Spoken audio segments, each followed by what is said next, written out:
Good day, ma'am.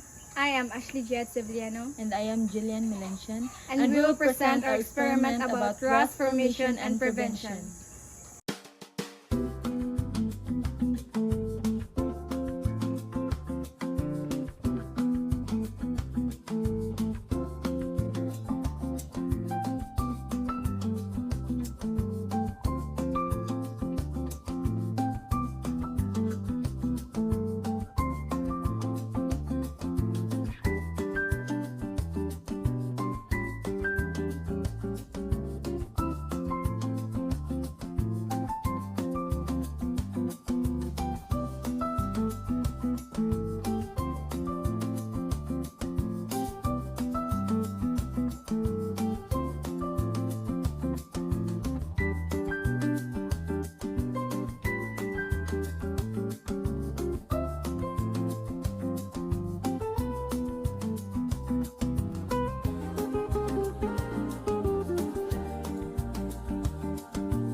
In this experiment, I learned how different substances affect the rusting of iron.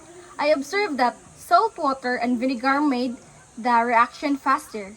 I also learned that oil helps prevent rust by protecting the nail from air and moisture. This activity helped me understand the importance of protecting metals to avoid corrosion.